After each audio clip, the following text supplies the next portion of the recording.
Hi guys, ngayong araw nga kakauwi ko lang ng bahay galing trabaho. As usual, eto, magluluto na naman tayo ng ating pang-ulam. Wala ganun talaga ang buhay natin dito bilang isang OFW. Wala kasi tayong tagaluto, kaya tayo na lang ang magluluto. Buti na nga lang talaga, marunong tayo magluto kahit papano. Kaya hindi talaga tayo magugutom. Kapag medyo alanganin na nga din pala ako sa oras guys, bali yung niluluto ko na nga lang din pala ay yung mabilisan. Simpleng luto nga lang din pala ito guys, at eto yung madalas kong inuulam. Syempre itlog na naman, at hindi nga lang din pala yan puro itlog, dahil hahaluan nga din pala natin yan ng patatas at saka kamatis. Bali nagisa nga lang din pala ako dito ng bawang at saka sibuyas. Siguro mga 20 minutes ko nga lang din pala ito lulutuin, at naka-ready na nga din pala yung mga pangregados ko. Alam nyo ba guys, laking tulong din talaga itong itlog sa akin, kasi bukod sa tipid ka na, ay laging to the rescue kapag tinatamad kang magluto. Dahil nga ilalaga mo lang or ipiprito ay all goods na talaga ang pang-ulam.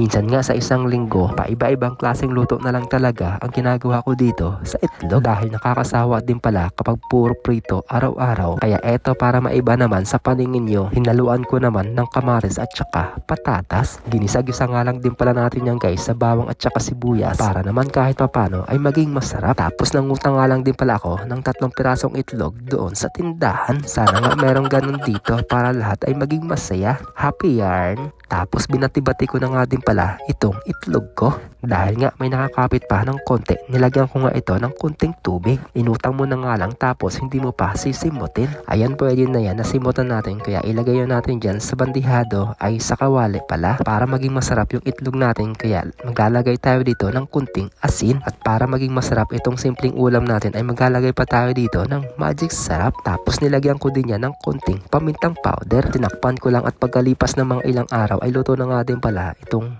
simpleng ulam natin. Kaya eto na ang the moment of truth guys, titaste test na natin. Eto guys, yung niluto nating ulam, itlog lang talaga yan, tapos nilagyan natin ng patatas at saka kamatis. Eto na guys, titikman ko na kung masarap ba talaga yung niluto ko. Pero kahit hindi ko natikman yan guys, ay may tiwala ako sa sarili ko na masarap akong magluto. O diba, perfect daw sa lasa. O siya, ano pang inaantay natin? Di kumain na. Sa ngalan ng Ama, ng Anak, ng Diyos at Espiritu Santo. Amen. Thank you Lord sa blessings. Tara po, kain. Unang subo para muna sa inyo.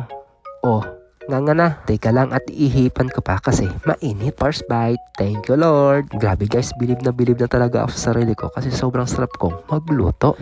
Wala akong ibang niluto guys na hindi masarap, dahil lahat para sa akin ay puro masarap. Sino pa ba ang unang pupuri sa'yo sa mga niluto mo? Di, yung sarili mo lang din naman. Kaya eto, ikain na lang natin at last bite na. So ayun guys, hanggang dito na lang ang mini vlog natin. Thank you for watching. Bye bye.